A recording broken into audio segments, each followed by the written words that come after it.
Last हमने देखा कि फूको और एंडी बाइक पर घूमते हैं और रास्ते में उनकी मुलाकात दो यूनियन के मेंबर से होती है। एक को तो वो खत्म कर देते हैं पर दूसरे को वो खत्म नहीं कर पाते हैं, जिसको देखकर फूको को गुस्सा आता है और वो अपने कपड़े उतारने लग जाती है। पर शेन उसके गंदे शरीर को नहीं देखना चाहता है, इसलिए वो उनसे एक डील करता है कि वो किसी और यूनियन मेंबर को मार दे जो रशिया में आने वाला है, और एंडी और फूको रशिया के लिए निकल पड़ते हैं। फिर पास्ट का एक सीन हमें 1970 में ले जाता है, जहाँ हम एंडी को यूनियन की आइसोलेशन फैसिलिटी में देखते हैं। एक दूसरे कमरे में गुलाबी बालों वाली एक छोटी बच्ची दिखती है। वो दोनों कांच के आर पर एक दूसरे की गंदी शक्लों को देख सकते हैं और एंडी छोटी बच्ची को जन्मदिन की शुभकामनाएं देने के लिए अपनी लाल चटनी के इस्तेमाल से दीवार पर लिखता है हैप्पी बर्थडे। वर्तमान में वापस हम स्पेस में एक गुलाबी बालों वाली लड़की को शिप की ओर देखते हुए देखते हैं। ये वही पुरानी वाली लड़की है जिसको एंडी ने बर्थडे विश किया था। दूसरी तरफ एंडी अपनी अपग्रेडेड शिप से काफी खुश है और फूको को बताता है कि वो जल्दी से रशिया पहुंचेंगे और सोचता है कि वहाँ पर भी रशियंस का रेट 6000 ही होगा ना। हालांकि फूको चिंता में है क्योंकि शेन ने बोला था कि बदमाश उनका पीछा करेंगे। एंडी उसे अपने बिल से बाहर आने के लिए कहता है और उसे मस्ती करने के लिए मनाने की कोशिश करता है, पर फूको का डर सच में बदल जाता है जब अलार्म बजने लगता है, मिसाइलें आसमान से बरसती है और शिप पर हमला होता है। एंडी बस यही चाहता है कि उसे बस शरबत पीने को मिल जाए। फूको को विश्वास नहीं हो रहा है कि उसको इस टाइम पर शरबत याद आ रहा है। एंडी बताता है कि उन पर अटैक करने वाले का निशाना बेकार है। उसने ये भी बोला कि इस प्रॉब्लम से बाहर निकलने के लिए वो फूको के अनलक पर भरोसा कर सकते हैं। फूको बताती है कि उसका अनलक इतनी आसानी से काम नहीं करता है, लेकिन एंडी का कहना है कि ये सब इस पर डिपेंड करता है कि वो उसका उपयोग कैसे करती है। उसकी अंडर एबिलिटी सिर्फ मौत को रोकने का काम नहीं करती है। एंडी ने एक हथियार बनाने के लिए अपना हाथ काट दिया और इस बात पर जोर दिया कि ये इस बात पर डिपेंड करता है कि एबिलिटी का उपयोग कैसे किया जाए। उसकी पार्ट्स बुलेट फिस्ट उन पे हमला करने वालों की शिप को डिस्ट्रॉय कर देती है। पर फूको पूछती है कि क्या वो यूनियन में शामिल हो गए हैं। एंडी बताता है कि 10 मेंबर्स के पास एक निशानी होती है। उसके छोटे से दिमाग से उसने 3 लोगों को याद किया जिन पे वो निशानी हो सकती है। पहला है वो बंदा जिसने कभी न टूटने वाली कटाना बनाई है जिसे उसने चुरा लिया था, उसका नाम है अनब्रेकेबल। दूसरा एक इंजीनियर है जिसने 50 साल पहले उस पर काफी सारे एक्सपेरिमेंट किए थे। तीसरी वही छोटी बच्ची थी जिसने 50 साल पहले उसे पकड़ा था, जो इनविजिबल बैरियर बना सकती है। एंडी बताता है कि अनडेड होने का मतलब ये नहीं है कि उसको पकड़ा नहीं जा सकता है और चेतावनी देता है कि अगर उन्होंने कुछ छोटी बच्ची का सामना किया तो वो परेशानी में पड़ सकते हैं। वो हैरान है कि कोई है इसे एंडी हरा नहीं सकता है और आशा करती है कि उनका सामना उस छोटी बच्ची से कभी ना हो। एंडी फूको को कहता है कि उनके रास्ते में चाहे कोई भी खड़ा हो, वे झील तक पहुंचने और अपने मिशन को पूरा करने के लिए जो कुछ भी होगा करेंगे, भले ही इसके लिए उन्हें उसके अनलक का ही इस्तेमाल क्यों न करना पड़े। एंडी कैप्टन की सीट पर लौटता है जैसे ही एक और फाइटर जेट आता है और फूको को बोलता है कि उनकी बैंड बजने वाली है, उनको उसके अनलक के नियम को समझकर कुछ न कुछ तो करना होगा। वो उसके अनलक को अच्छे से समझने के लिए उसके मिलकर्स को दबाने, मेरा मतलब है कि उसके साथ क्लोज होने का हिंट देता है, जिसको वो मना कर देती है। वो उससे कहती है कि अगर वो ऐसी हरकत करेगा तो उनके बीच में प्यार बढ़ेगा नहीं। एंडी को भरोसा है कि सब कुछ ठीक होगा। स्पेस में उन पर हमला करने वाली छोटी बच्ची के चेहरे पर एक पागलपन है और वो कहती है कि वो इस दुनिया में एकमात्र आदमी है जिससे उसको प्यार हुआ है। वो एक शक्तिशाली हमला करती है और जानती है कि वो ठीक हो जाएगा और उसे विश्वास है कि एंडी उसके पास वापस जरूर आएगा। उनका जहाज डिस्ट्रॉय हो जाता है और एंडी हमले से हुए नुकसान की जांच करता है। वह फूको को पानी के अंदर मलबे के नीचे फंसा देखता है। अपनी रीजनरेशन एबिलिटी का इस्तेमाल करके वो उसे बाहर निकालता है और पानी के ऊपर ले जाता है। फूको जाग जाती है और एंडी सरेंडर करने के लिए तैयार हो जाता है ताकि उसको टाइम मिले उसके एक्सपेरिमेंट के लिए। एंडी का मानना है कि उसके अनलक को काबू में किया जा सकता है। फूको उसे याद दिलाती है कि इसे काबू में नहीं किया जा सकता है क्योंकि ये उसकी सभी समस्याओं की जड़ है। एंडी बताता है कि उसके अनलक ने पहले आसपास की वस्तुओं को इफेक्ट किया था, लेकिन बिजली का झटका और एस्टेरॉयड दूर से आए थे, क्योंकि बाल कटवाना और पप्पी ऐसी चीजें हैं जिसको वो बहुत महत्वपूर्ण मानती है। वो खुलासा करता है कि उसने एक ऐसी चीज से जुड़ा एक एक्सपेरिमेंट किया है जिसे वो बहुत महत्व देती है, जिससे उसे एक बड़ा अनलक का झटका लगेगा। फूको को पता नहीं है कि उसने क्या किया है, लेकिन उसने देखा कि उसके कपड़ों के साथ छेड़छाड़ की गई है। एंडी बताता है कि उसने उसकी जान बचाने के लिए उसके दबाए हैं। क्या बोला तूने? मेरा मतलब है कि उसने उसकी छाती को दबाया है। फूको को उसकी बात पर यकीन नहीं होता है और आशा करती है कि उसने बस यही किया होगा। जब वो बोलता है तो फूको का पानी बाहर आने लगता है। मेरा मतलब है कि समुद्र का पानी ऊपर आने लगता है। आखिर में एडी ने रिवील किया कि वो तब भी नहीं जाग रही थी और वो अपना एक्सपेरिमेंट का खुलासा करता है कि उसने अपने मुंह से उसके मुंह को लगाया और उसकी जान को बचाया। उसके अनलक के कारण समुद्र के अंदर एक तेल की टैंक में आग लग जाती है। जैसे ही वो जेट पर पहुंचता है, एंडी पायलट को खत्म कर देता है अपनी क्रिम्सन क्रिसेंट मून टेक्निक का इस्तेमाल करके। एंडी बताता है कि ये अटैक उसकी स्पीड और रीजनरेशन एबिलिटी का कॉम्बिनेशन है, पर फूको एंडी के हाथ में फंसी तलवार को देखकर चिंतित है। एंडी अपने हाथ का इस्तेमाल तलवार की म्यान के लिए करता है। जेट नीचे गिरने वाला होता है, लेकिन हमारा एंडी उसे काबू में करने में कामयाब हो जाता है। बाद में गंदी शक्ल वाला एंडी बताता है कि उसका एक्सपेरिमेंट कामयाब रहा। एक्सपेरिमेंट के लिए उसने किसी अलग की चीज को ढूंढा, जैसे कि तेल का टैंक, और इसे ट्रिगर करने के लिए उसे एक सही लेवल का भी पता लगा। इससे फूको का अनलक एक महत्वपूर्ण हथियार बन जाएगा और एक्सीडेंट कम होंगे। फूको इसके बारे में सोचती है और उसको इस पर पूरा भरोसा नहीं है। उसे लगता है कि ये ऐसी ही कोई एक घटना होगी और बोलती है कि उस पर भरोसा करना अच्छा विचार नहीं होगा। एंडी कुछ माउंटेन ड्यू की बोतलें पीने के लिए काफी उत्साहित और सकारात्मक है, जिससे फूको को हैरानी होती है क्योंकि उनका लक्ष्य तो कुछ और है। कुछ टाइम बाद जेट अपने आप फटने के लिए तैयार हो जाता है और उल्टी गिनती चालू हो जाती है, जिससे एंडी फूको के साथ जेट से बाहर निकल जाता है। उनकी चोरी पकड़ी गई है। आसमान से गिरते टाइम फूको को डर लगता है, पर एंडी के पास उसके पुराने टैंक की कुछ टेक्निक है। वो उस टेक्निक का नाम 5 पॉइंट लैंडिंग बताता है। एंडी ने पहले अपने पैरों का इस्तेमाल करा, फिर उसकी पिंडलियों के किनारों का, उसके बाद उसके पिछवाड़े की हड्डी का, फिर उसकी पीठ का। फूको को हड्डियों के टूटने की आवाज से अजीब सा लगता है, लेकिन एंडी के नजरिए से देखें तो ये एक सफल लैंडिंग थी। पर वो जानता है कि आगे चलकर फूको के अंदर भी उसको लैंडिंग करनी है। एंडी फूको को सावधान रहने के लिए बोलता है क्योंकि उनका टारगेट आसपास ही हो सकता है। हालांकि जब फूको की नजर झील पर पड़ती है तो वो पूरी तरह से मंत्रमुग्ध हो जाते हैं। ऑर्गेनाइजेशन के मेंबर्स जांच करने के लिए झील के आसपास ही होंगे, जो कि लॉजिकल है क्योंकि ये अनजान लोगों के छिपने की एक अच्छी जगह है। फूको इस दृश्य से आश्चर्यचकित है और बोलती है कि वो हमेशा से घर में बंद ही रही थी क्योंकि उसके टच से ही लोगों की जान चली जाती थी। ये उसकी पहली विदेश यात्रा है, इसलिए एंडी ने आइडिया दिया कि वो नजारे के मजे ले और उसे विश्वास दिलाता है कि उन्हें यूनियन के बारे में चिंता करने की जरूरत नहीं है क्योंकि वो इतने सारे लोगों के सामने काम नहीं करते हैं। गुप्त रूप से काम करना उनका स्टाइल है। फिर एंडी बैकअप के लिए अपने पुराने युद्ध के मित्रों से मिलने चला जाता है, लेकिन उसे याद दिलाता है कि वो रशिया में आई है। वे उसे अपने सामान्य डरपोक स्वभाव से बाहर आने के लिए कहता है ताकि वो थोड़े मजे कर सके। कुछ रशियन लोग उसके पास आकर उसका रेट पूछते हैं, लेकिन फूको तुरंत वहाँ से भाग जाती है। चलते चलते वो एक गंदी शक्ल वाली लड़की को एक सुंदर पेंटिंग करते हुए देखती है। लड़की फूको की जापानी होने की बात से काफी प्रभावित होती है और जापानी स्कूल की लड़कियों से प्रेरित होकर उसकी स्कूल यूनिफॉर्म दिखाती है। फूको जो कभी स्कूल ही नहीं गई को नहीं पता है कि क्या बोले। लड़की को जब ये पता चला तो वो भी नाराज हो जाती है। दूसरी तरफ फूको लड़की की पेंटिंग की तारीफ करती है जो कि वाटर कलर से बनी हुई है। फूको बताती है कि वो अक्सर घर से बाहर नहीं निकलती है और अपनी घर में पेंटिंग में ही घुसी रहती है। लड़की को पता चल जाता है कि फूको नल्ली है, फिर भी वो उसे दोस्ती करना चाहती है और फूको को अपने साथ पेंटिंग करने के लिए बोलती है। फूको शुरू में ये कहते हुए मना कर देती है कि वो किसी का इंतजार कर रही है और लड़की ने अनुमान लगाया कि शायद वो अपने बंदे का इंतजार कर रही है। फूको एंडी के बारे में सोचती है और लड़की उसे अपने साथ पेंटिंग करने के लिए मना लेती है। कुछ टाइम बाद लड़की फूको को लिटिल लकी कहती है और बताती है कि फूको की टोपी पर लकी लिखा है, इसलिए वो फूको से पूछती है कि क्या वो ऐसी चीजें पसंद करती है जो बदलती है या फिर ऐसी चीजें जो बदलती नहीं है। लड़की उन चीजों को पसंद करती है जो बदलती नहीं है, जो किसी से प्रभावित या फिर कंट्रोल भी नहीं होती है। वो पेंटिंग से प्यार करती है क्योंकि ये बदलते दुनिया को एक न बदलने वाले चित्र के रूप में पेश करती है। फूको को समझ नहीं आता और वो कहती है कि उसे सोचने के लिए टाइम चाहिए। लड़की समझ जाती है और बोलती है कि पेंटिंग चालू रखते हैं। फिर घंटों बीत गए और फूको ने आखिरकार अपनी पेंटिंग पूरी कर ली है, लेकिन वो इसे दिखाने में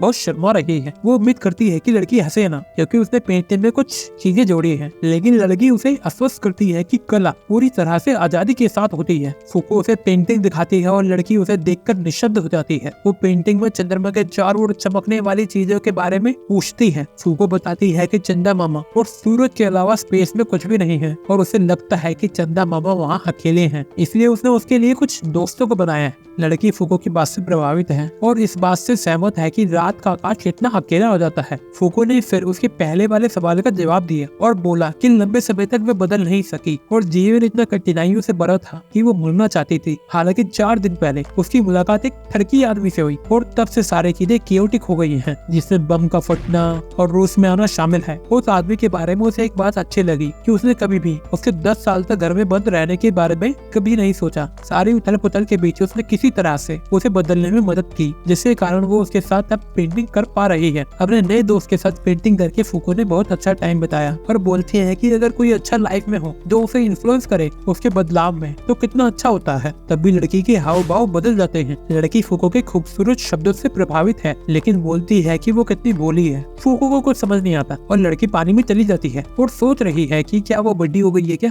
उसको पानी में जाता देख ये साबित हो जाता है कि लड़की के पास एक्स्ट्रा ऑर्डिनरी एबिलिटी है। फूको झील को हवा में उड़ते हुए देखकर आश्चर्यचकित हो जाती है। लड़की उड़ती हुई झील के ऊपर खड़ी है और एक सूट पहनती है और एडी अचानक कहीं से प्रकट होता है और अपनी स्पेशल टेक्निक से लड़के पर हमला करता है। लड़की आसानी से हमले से बच जाती है और इस बात से खुश होती है कि एडी, जिसे वो प्यार से डैडी डियरेस्ट बोलती है, बिल्कुल भी नहीं बदले हैं। एडी ने लड़की के मेकअप के इस्तेमाल पर बोला कि पूरा पाउडर ही मुंह में ठूस लिया लगता है और वो उसका नाम जीना बताता है। लड़की अपने मेकअप की तारीफ सुनकर खुश नहीं दिख रही है। दूसरी तरफ एडी एक और सफल 5 पॉइंट लैंडिंग करता है लेकिन फूको उसे गंभीर होने के लिए कहती है। वो सवाल करती है कि क्या जीना ही वही लड़की है जिसके बारे में उसने बताया था और एडी बोलता है कि हाँ, वही वो लड़की है जिसने 50 साल पहले उसका पकड़ा था।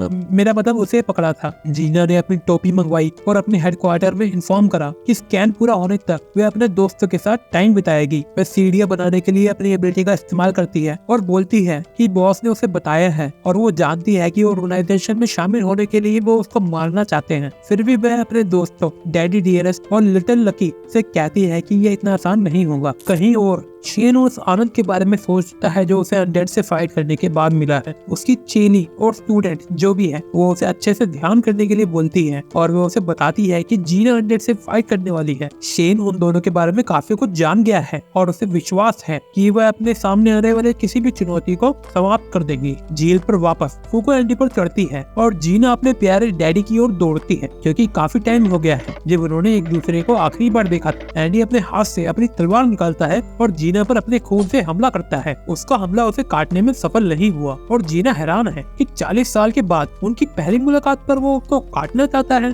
फूको पूछती है कि क्या जीना वही है जिसे 50 साल पहले एंडी को पकड़ा था और जीना बोलती है कि उसने केवल उसका पकड़ा नहीं था बल्कि उसको सुपरवाइज करा था जब वो उनके साथ था। फूको आश्चर्यचकित है क्योंकि वे दोनों एक ही उम्र के लगते हैं जिससे जीना शर्माने लगती है। हालांकि एंडी बताता है कि जीना 16 साल की थी जब उसने उसको पकड़ा था, जिसका मतलब है कि अब वो 66 साल की बुढ़ी है। लेकिन जीना उसे चुप करने के लिए अपनी एबिलिटी का इस्तेमाल करती है। जीना बताती है कि वो अंदर से 16 साल की ही है और अपनी एबिलिटी से एंडी को उसका चेहरा काटने के लिए मजबूर करती है। जीना एक अजीब सी हरकत करती है और एंडी के कटे हुए चेहरे को चूमने की कोशिश करती है लेकिन वो गायब हो जाता है। एंडी को एहसास होता है कि कोई इनविजिबल चीज उसके मुंह को बंद कर रही है, इसलिए उसे इससे निपटने के लिए एक प्लान बनाना होगा। जीना इस बात से चिढ़ती जा रही है कि लिटिल लकी एंडी से कितना चिपक रही है और वो बताती है कि वो एंडी का स्वाद चखने वाली पहली लड़की है।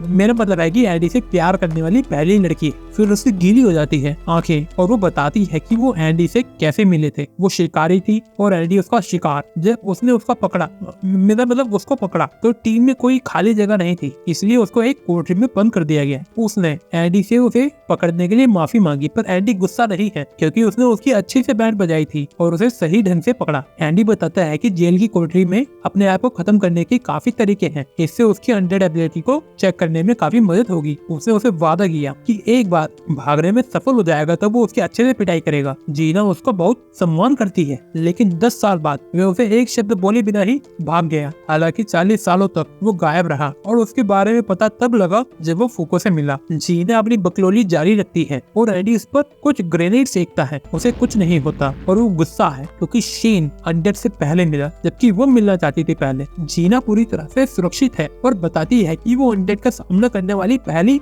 व्यक्ति बनना चाहती थी। हालांकि वे इस बात से नाराज है कि शेन उससे लड़ने पहले आया। शेन को उसे बताना चाहिए था जब उसको अनडेड के बारे में पता लगा, पर वो लड़ाई का भूखा युद्ध लड़ने के लिए अकेले ही निकल गया। वो वॉइड को अपने साथ लाने के लिए शेन को धन्यवाद देती है क्योंकि उसकी मौत से एंडी के लिए टीम में एक जगह खाली हो गई है। एंडी ने अचानक एक फ्लैश बैन का यूज किया और जीना की ओर बढ़ा लेकिन उसने अपना बैरियर बनाए रखा। जीना के हमले से बचने के लिए एंडी को अपना पैर काटना पड़ा जिससे वो रॉकेट की तरह उड़ गया गया और फूको बोलती है कि उसको भाग जाना चाहिए। एंडी भागने के बारे में नहीं सोच रहा है, बल्कि उसका ध्यान जीना की एबिलिटी के बारे में जानकारी इकट्ठा करना है। फूको एंडी के दोस्तों के बारे में पूछती है, लेकिन वह दुखी होकर बताता है कि वो सभी मर चुके हैं। एंडी चिंतित फूको को शांत होने के लिए कहता है और उससे वादा करता है कि वो ये जानने में जरूर कामयाब होगा कि जीना की एबिलिटी क्या नेगेट करती है। एंडी ने नोटिस किया है कि जीना ने झील को सॉलिड बनाया है और अपनी मानसिक ताकत से उसे हवा में उठाया। इससे पता चलता है कि वो इनविजिबल दीवारें और सीढ़ियां बना सकती है। इससे ये भी पता चलता है कि वो चीजों को हार्ड कर सकती है और एंडी सोचता है कि क्या वो उसको हार्ड कर सकती है। अश्लील है ये लौंडा।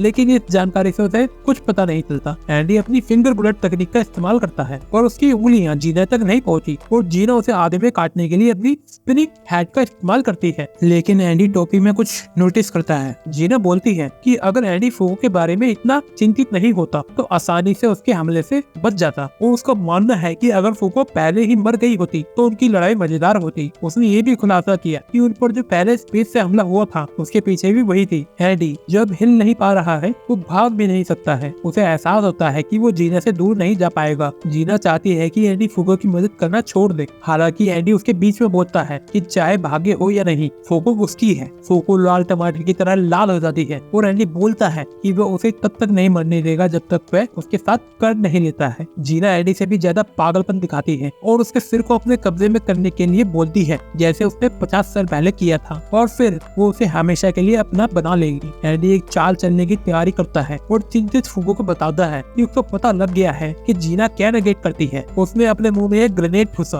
और अपनी गर्दन काट कर पार्ट बुलेट हेड से अपने सिर को आसमान की ओर फेंक कर दोनों लड़के को हैरान कर दिया। वो तुरंत अपने पूरे शरीर को रीजनरेट करता है और ग्रेनेड की वजह से उसका शरीर फट जाता है। दोनों लड़के हैरान हैं क्योंकि एंडी ने अपने शरीर को उड़ा दिया है, जिससे आसमान से लाल चटनी की बारिश होने लगती है। एंडी बताता है कि जीना की एबिलिटी किसी वस्तु के रूप में चेंज को नेगेट करती है और उसके सभी इनविजिबल हमले हवा में चेंज को नेगेट कर रहे हैं। लाल चटनी से लथपथ उसे उसकी एबिलिटी के बारे में अच्छे से पता लग गया है। फूको एंडी की कटी हुई मुंडी को पकड़ती है और वो बताता है कि जीना की एबिलिटी का नाम है अनचेंज। हालांकि जीना बोलती है कि वो ये जानने के बाद भी कुछ नहीं कर पाएंगे। हालांकि एंडी बताता है कि वो अकेला नहीं है और वो फूको की शर्ट के अंदर रीजनरेट होता है। जीना बोलती है कि अगर वो उसके पकड़ में आ जाएगा तो वो बच नहीं पाएगा। एंडी को एहसास होता है कि वह सीधे जीना तक नहीं पहुंच सकता है, लेकिन उसका मानना है कि कोई ना कोई तरीका तो होगा। वे फूको को उस पर फैलने और जितना हो सके उतना चिपकने के लिए बोलता है। हालांकि फूको के फैलने से जीना नाराज हो जाती है और उसे पब्लिक एरिया में ये सब न करने के लिए बोलती है। उसका मानना है कि फूको ने अपने बड़े खरबूजों से उसकी डैडी हंड्रेड को बहकाया है। वह समझ नहीं पा रही है कि एंडी इतनी कमजोर और नन्ही लड़की को अपने साथ क्यों रखता है। जीना गुस्से में बोलती है कि फूको उसके खरबूजों की शेप को बना के नहीं रख पाएगी और आगे चल के वो लटक जाएंगी, लेकिन उसकी अनचेंजेबिलिटी के कारण उसको कोई प्रॉब्लम नहीं होगी। एंडी ने जीना की बात को झूठ बोला और बताया कि वो केवल बाहर की चीजों को चेंज कर सकती है। नेगेटर दो तरह के होते हैं, सेल्फ टारगेटिंग नेगेटर्स जो अपनी ताकत का इस्तेमाल खुद पर कर सकते हैं और एक्सटर्नल टारगेटिंग नेगेटर जो खुद के अलावा किसी और को अफेक्ट करते हैं। जीना ये कहने की कोशिश करती है कि वो एक सेल्फ टारगेटिंग नेगेटर है और प्रूफ के रूप में वो अपनी जवानी दिखाती है। एंडी को शांति नहीं है और वो बताता है कि उसने 2-3 किलो मेकअप लगा रखा है खुद को जवान दिखाने के लिए, पर वो अपने शरीर के लटके हुए हिस्सों को छुपा नहीं सकती है। एंडी बताता है कि उसकी एबिलिटी जीवी चीजों को छोड़कर हर चीज पर काम करती है। गुस्से में जीना एंडी के पैर काट देती है, लेकिन इससे उसे कोई परेशानी नहीं होती क्योंकि वो अपनी चटनी का इस्तेमाल करके चल सकता है। एंडी उसे और उकसाता है और सोचता है कि उसके इनविजिबल हाथ को जनरेट होने में टाइम लगता है। असली चुनौती ये है कि उसके बैरियर को कैसे तोड़ा जाए। फूको इस बात से आश्चर्यचकित है कि कैसे एंडी के पास एडवांटेज है और उसने जीना के बारे में भी काफी इन्फॉर्मेशन निकाल ली है जो परेशान दिख रही है, लेकिन दौड़ने की बजाय आराम से उसके पास आ रही है। एंडी जीना तक पहुंचने का तरीका पता लगाने के लिए अपनी पार्टनर को धन्यवाद देता है और वो फूको के अनलॉक को ट्रिगर करने के बारे में सोचता है, लेकिन इनविजिबल बैरियर उनको रोकता है। जीना बताती है कि वो ऑर्गेनाइजेशन की जांच के बीच में आ रहे हैं और आसमान से लेजर लाइट से हमला होने लगता है। वो यूएमए की तलाश कर रहे हैं और वो रिवर को स्कैन कर रही है। जीना ने बहुत बकलोली देख ली है और उसने अब लड़ाई खत्म करने का फैसला किया। वो बताती है कि यूएमए की जगह वो उसका खात्मा करेगी जो थोड़ी लकी है। इसके बाद जीना ने एक विशाल स्पेसशिप को दिखाया जो इनविजिबल हो रखी थी। वो फूको को बताती है कि उसे चेंज पसंद है और बोलती है कि वो उस व्यक्ति के साथ फिर से मिलना चाहती है जिससे वो 50 साल पहले मिली थी और उसी के साथ एक होना चाहती है। वो ऑर्गेनाइजेशन को कभी नहीं छोड़ेगी ताकि वो उसका पीछा करती रहे। जीना इस बात पर जोर देती है कि वे हैडी को वह मौत नहीं मिलने देगी जो वो चाहता है। जीना एक भयानक हमला करती है जिससे काफी नुकसान होता है। हैडी जीना से सहमत है। जन्म लेना और मरना चेंज का सबसे बड़ा रूप है। हैडी अपनी एबिलिटी का उपयोग करने के लिए अपने पैर से अलग हो जाता है और स्पष्ट रूप से बोलता है कि मौत उसकी होगी, फूको की नहीं। जीना को और अधिक गुस्से में लाने के लिए उसने बताया कि कुछ भी हो जाए वो फूको को मरने नहीं देगा। वो बार बार उसका प्यार पाने की कोशिश करेगा जब तक कि वो उसके प्यार में पागल नहीं हो जाती है। फूको के दिल में उसके लिए प्यार होगा, फिर वो उसका वादा पूरा करेगी और जिससे उसको उसके जीवन से छुटकारा मिलेगा। जीना बोलती है कि फूको ऑर्गेनाइजेशन में ज्यादा टिक नहीं पाएगी क्योंकि काम काफी खतरनाक होगा। हैडी बार बार उसके एक हमले से बचता है और जीना के पैरों के नीचे बैरियर में एक छेद को देखता है जिसकी मदद से वो चल रही है। वह उसके छेद में घुसना चाहता है, वो उसके बैरियर के छेद में घुसना चाहता है और वो संलग्न से उसे हराने के बारे में सोच रहा है जिसको वो चार्ज कर रहे हैं पूरे टाइम से। हैडी को उम्मीद है कि वो अपना सिर उसके छेद में डाल देगा, लेकिन जब ऐसा होगा तो जीना उसे बाहर निकाल देगी। हालांकि उसके पास एक प्लान है और वो प्लान पे काम करने के लिए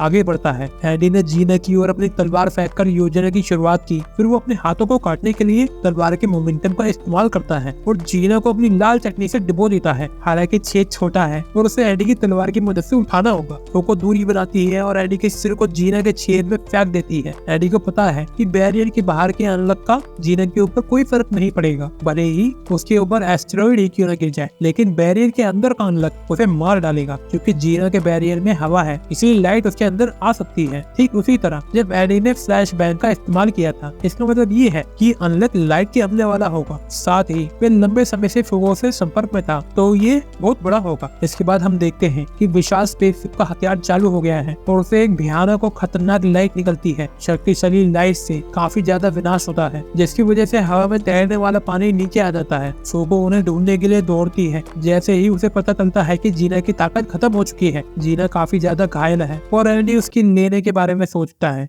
अच्छा, उसकी जान लेने के बारे में सोचता है। हालांकि जीना ने अपने भाग्य को स्वीकार कर लिया है और हैडी ने उसको खत्म नहीं करने का फैसला किया क्योंकि उसके पास ज्यादा टाइम नहीं बचा है। जीना चेंज की अपनी इच्छा को बताती है और दुनिया में चेंज को रोकने के लिए अपने जीवन के मिशन पर विचार करती है। उसने कई लोगों को पकड़कर उनकी जान ली है, लेकिन उसके बावजूद भी कुछ नहीं बदला, न ही दुनिया न ही वो खुद। जीना के अकॉर्डिंग ये उसका मिशन था, लेकिन अब वो सोचती है ये सब बकलोली थी। शादी करके बच्चे पैदा करने चाहिए थे उसको। वो फूको की पेंटिंग को खूबसूरत मानती है। उससे उसे वो चीजें देखने को मिली जिसके बारे में वो सोच भी नहीं सकती थी, लेकिन उसने कुछ ऐसी चीजें देखी थी जिसके बारे में हम बात नहीं कर सकते हैं। जीना की हालत खराब होती जा रही है और वे उनको वहाँ से जाने के लिए कहती है क्योंकि बुढ़ापे को रोकने वाला इफेक्ट खत्म होने वाला है और वे अपनी बदसूरत से भी गंदी बुढ़ी शक्ल को उनको नहीं दिखाना चाहती है, जिसको सुनकर हैडी बोलता है कि उसकी शक्ल पहले से ही जैसी है, अब इससे ज्यादा क्या ही खराब होगी। जीना उन्हें चिंता से मुक्त होकर चिंताता करने के लिए बोलती है क्योंकि उनकी एंट्री यूनियन में जरूर हो जाएगी। हालांकि एंडी उसकी चिंताता पर ध्यान नहीं देता और जीना को गले लगा देता है। जीना अपनी शक्ल सूरत के बारे में शर्मिंदा महसूस करते हुए उसे रुकने के लिए कहती है, लेकिन एंडी बोलता है कि पगली, जो तेरी शक्ल है अगर उसको नॉर्मल इंसान देखता तो मर जाता, पर वो इमोर्टल है इसलिए उसको कुछ नहीं होगा। वे एक दूसरे के करीब आते हैं और एक अंतरंग पल साझा करते हैं। हिंदी कुछ ज्यादा ही हो गई। वो दोनों एक रोमांचक मोमेंट को फील करते हैं और ये सीन देखकर मेरी पैंट में भी पानी भरा है। मैं पानी को निकाल कर आता हूँ और आपको मिलता हूँ नेक्स्ट वीडियो में। Bye bye, Tata.